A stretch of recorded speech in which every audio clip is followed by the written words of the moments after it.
my name's Carol Burnett, and I've got a secret. Now, here is I've Got a Secret, starring Gary Moore.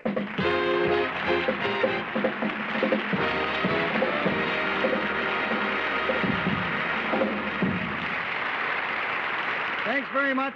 Good evening. Welcome to another edition of I've Got a Secret. We have much to do tonight, so let's immediately meet the members of our panel. First, there is, of course, Bill Cullen. And then there's Betsy Palmer. Good evening. And Henry Morgan. And Bess Meyerson, and that's a bunch.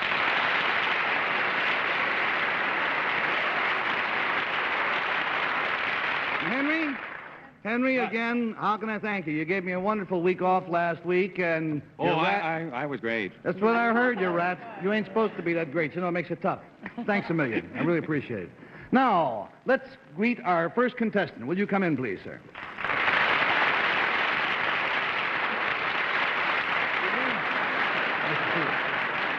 Will you be seated? Will you tell, please, the panel what your name is and where you're from? Albert Cushing Reed from Miami.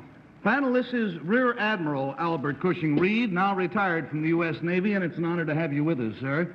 Now, if you will whisper your secret to me, we will show it at the same time to our audience at home. I forgot the word, but I should remember.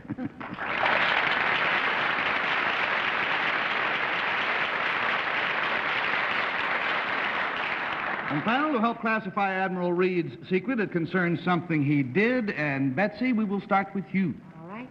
Admiral Reed, did you do this recently? No. You did this as a young man? Comparatively young. Yes, and were you in the Navy when you did this, Admiral? Yes. Did you do it upon the water? What? Did you do it on the water? No. In a boat? No, out of the water.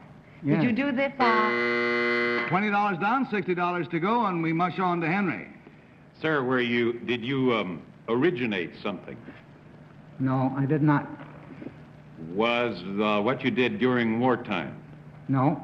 Now, Henry, let me go back a little bit. There are many interpretations on the word originate. I think Admiral Reed was quite right in saying no. On the other hand, it was a first, and in a sense, that is an origination. Sir, will you agree with me there? Since you put it that way. It's my show, and he'll go along with that. All right, fine. Well, sir, were you the first to employ something that the Navy now employs regularly? No. Was it? $40 down and $40 to go, and we go to Bess. Well, Admiral, if you didn't originate this, could it have been the first time that this took place? Yes, it could. Mm-hmm. And was it during a tour of duty? Yes. In your capacity as a member of the Naval Force? Yes. Cover that. Now, were you aboard a ship at the time? No. Now, wait a minute. Let me ask. Were you... No. You were on land. Was it a rather humorous thing? No. No. All right, and so we go to Bill Cullen, who should have this call. Admiral, sir, was a motion picture made based roughly on your life and your career in the Navy? It was. Yes. Were you the man who introduced the airplane into the... Were you the first naval pilot? No. Were you the man who the plane on board the ship? landed the airplane on the old Langley? Or were you the man who were you the first carrier pilot? No. Were you in command of the first carrier? Were you in command of the first carrier was the last question, and the answer is no. I have here a picture of a plane that I would like, Bill, I would like to have you or Henry to identify this. NC-4. That's right. This is the NC-4, the Navy seaplane that was the very first plane to fly across the Atlantic Ocean in 1919, 1 month before Alcock and Brown, and 8 years before Lindbergh. Admiral Reed's secret is he and a crew of 5 flew this first transatlantic flight.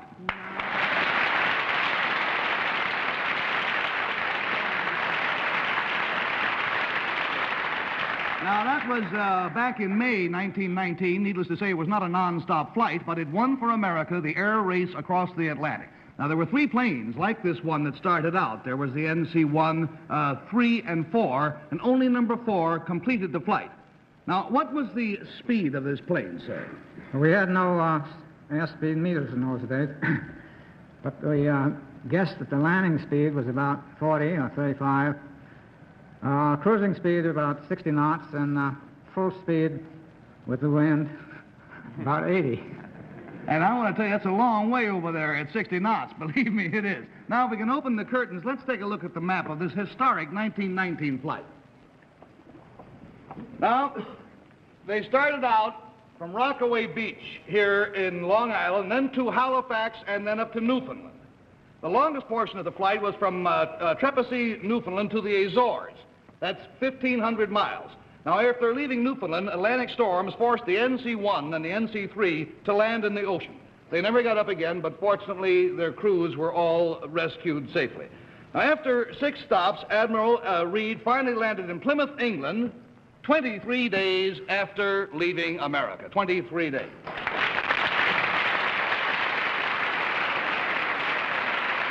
Now, this pleases me. So Admiral Reed showed quite a bit of foresight. When he returned to America, he was quoted as saying, "It soon will be possible to drive an airplane around the world at a height of 60,000 feet and 1,000 miles per hour." The next day, the New York Times, that splendid newspaper, ran an editorial about this statement. Now, let me read you just a small part from it. It says, concerning the Admiral, it says, "It is one thing to be a qualified aviator, and quite another to be a qualified prophet. Nothing now known supports the lieutenant commander's forecast. An airplane at the height of 60,000 feet would be whirling its propellers in a vacuum, and no aviator could live long in the freezing cold of interstellar space." Which just goes to show you that a dull newspaper doesn't have to be right. Or Sir, it has been a great, great pleasure having you with us tonight. Now, I would like to announce, I don't want to embarrass him, but he asked me before the show, please would we donate his money to the Naval Academy Foundation. Sir, we honor you and thank you beyond description. Thank you very much.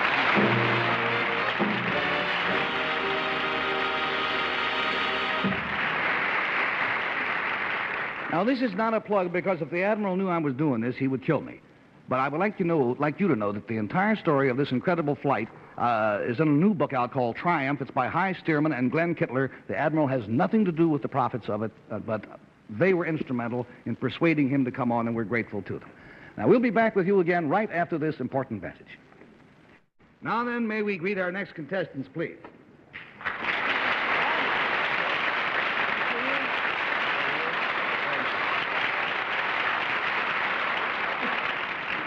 Now, I would like you ladies, please, to tell us what your names are, and we'll start with you, please. Mrs. Alvin Gardner. Mrs. Alvin Gardner, and your name? Mrs. Edward Prohaska. Mrs. Edmund Prohaska? Edward or Edward? Edward. Edward Prohaska, and your name? Janet Prohaska. Now, panel, you see here 3 generations of one family, all of them from Ceres, California. This is Janet, her mother, and Janet's grandmother. Now, Janet, first, will you whisper your part of your secret to me, please? Well, good. Now, let's see what your mother and your grandmother have to say. Will you whisper to me, ladies? Come on, come over here. There you go, ladies, if you will take your seats. Now, panel, I can tell you this, that the clue to the secret concerns something that Janet is going to do and something that her mother and her grandmother have done. And we'll start the game with, let's start with Henry. Something you're going to do. Is it a physical thing? Hello there. No, it has to do, it's far more mental than physical. It's more mental. Yes, far more.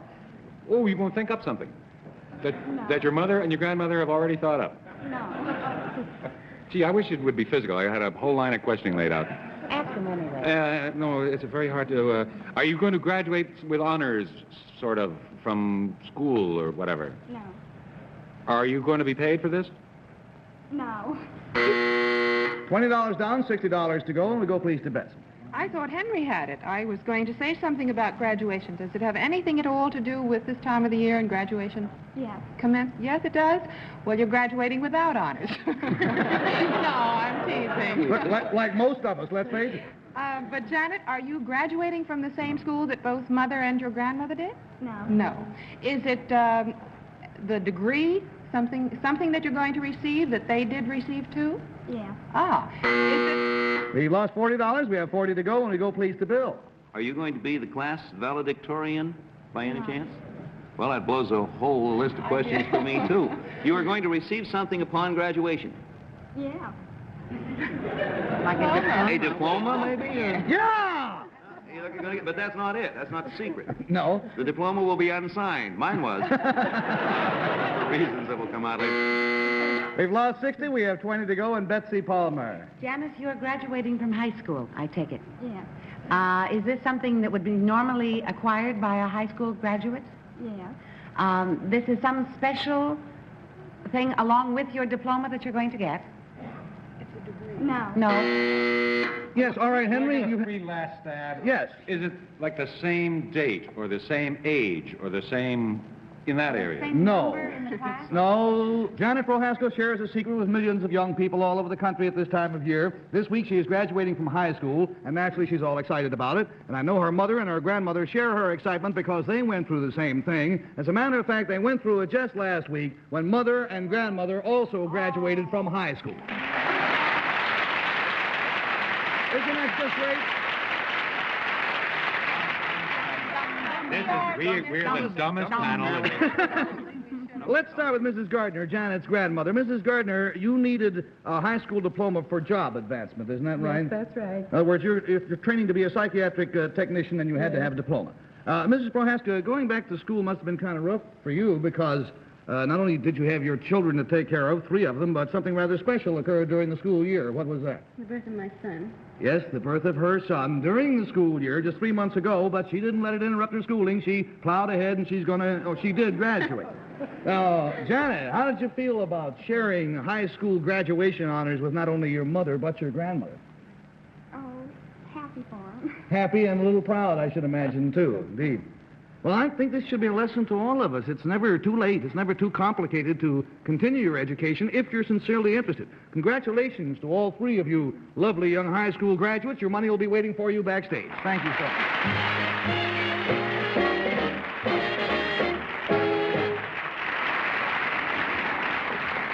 Panel, had I a crystal ball, I would look into it and say that you're going to take a trip. And indeed you are, to the soundproof room. And we'll call you back as quickly as ever we can. We will meet our very special guest for tonight in just a moment, but first, let's watch this. Now it's time to meet just about as special a guest as I can possibly think of. Thanks to her, all of us on I've Got a Secret are going to have the night off next week. And in our place, starting at 10 o'clock, you will be seeing one of the season's most remarkable and delightful specials, co-starring Julie Andrews and Carol Burnett from Carnegie Hall. And here is Carol Burnett.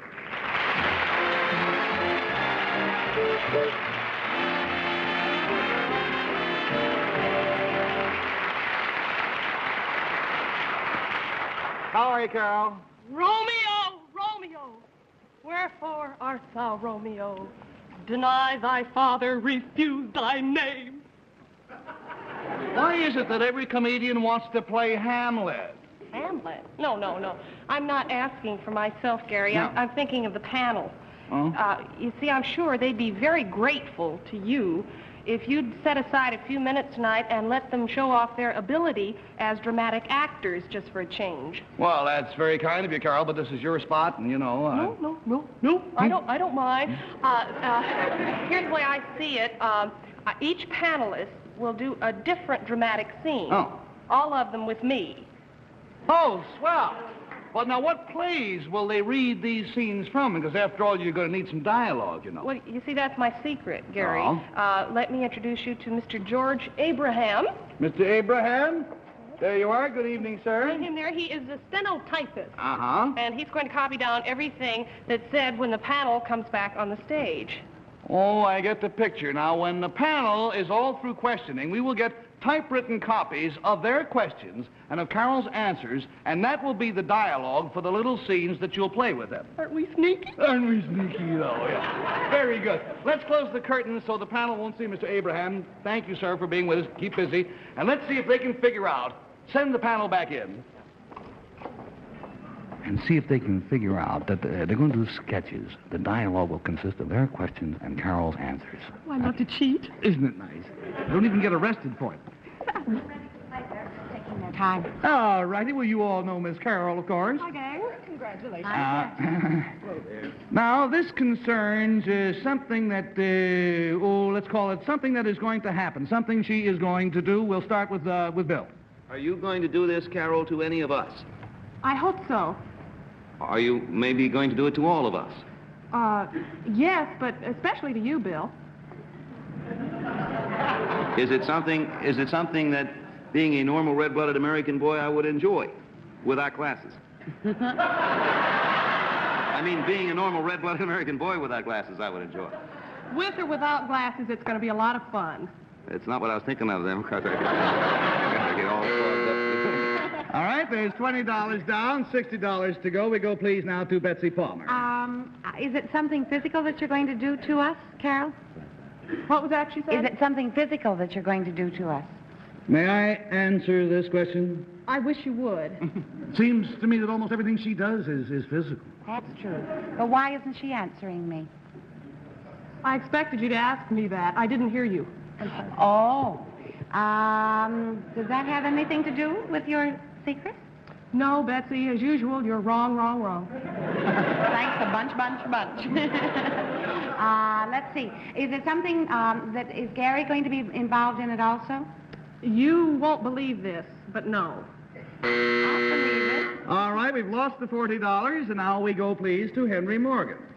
Carol, the thing that you're going to do, have you been doing it? She's in the throes of it, I bet. Often. Well, that's interesting. There's something fishy about your answers, you know. Well, I'm sure you've heard them. Are we supposed to figure out from what your answers are what it is that you're doing? Because I can't. You can't? I can't. You never could.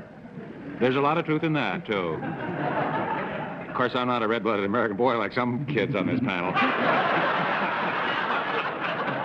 With glasses. Henry, you're wrong. You are red-blooded. Well, yes. You are one of the most attractive... Oh, what'd you stop him for?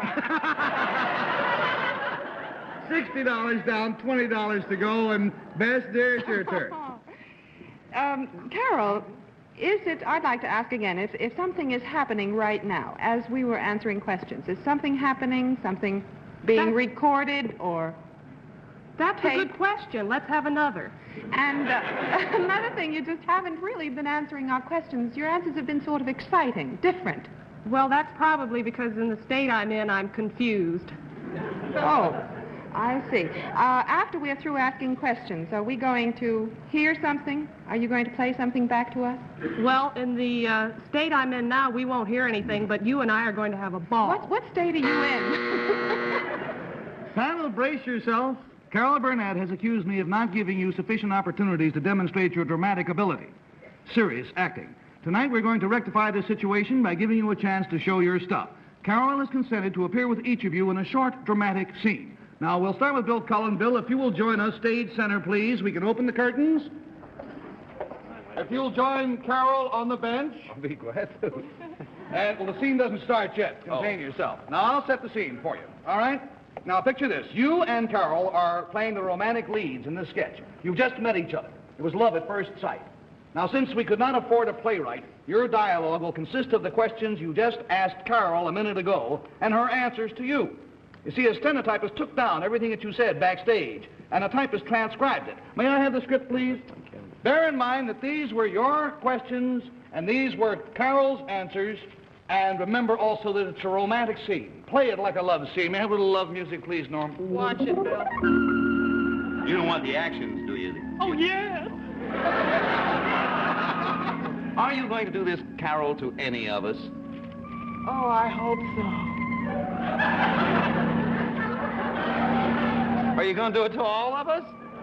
Yes, but especially to you, Bill.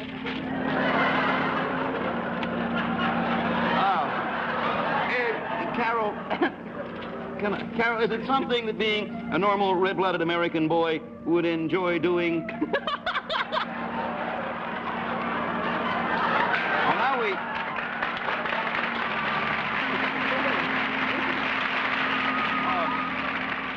well, now wait, I have to put them on to see what I'd do without them on. Won't do you any good. They're all fogged up. I mean, a normal red-blooded American boy, would I enjoy doing this without glasses? With or without glasses, it's going to be a lot of fun. Thank you, sir.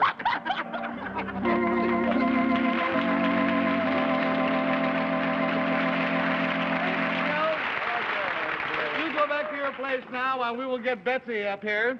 And Betsy, we have a scene here that you won't believe, coming the way it did from the questions and the answers.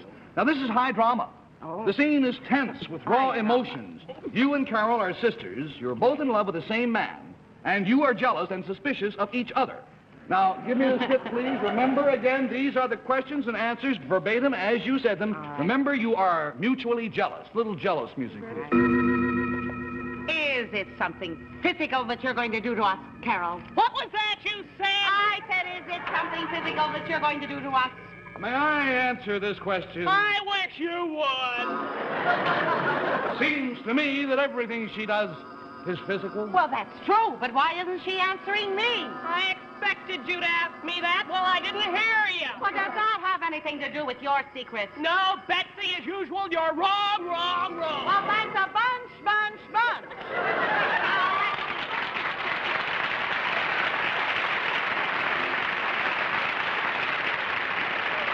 Well, we're winning.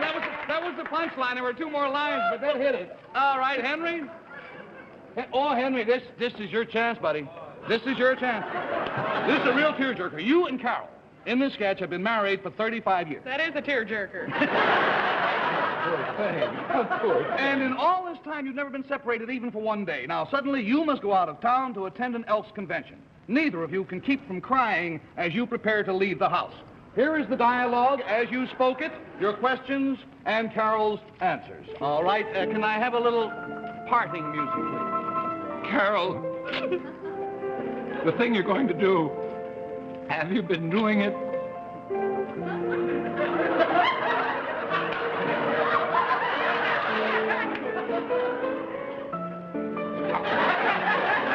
Well, that's interesting. That's me. Oh, that's you. Okay. Awesome. Yes. Well, that's interesting. Is there something fishy about your answer? I'm sure you heard them. Are we supposed to figure out from your answers what you're doing? Because I can't. You never could. There's a lot of truth in that, too. Of course, I'm not a red-blooded American boy. Like criminal violence and human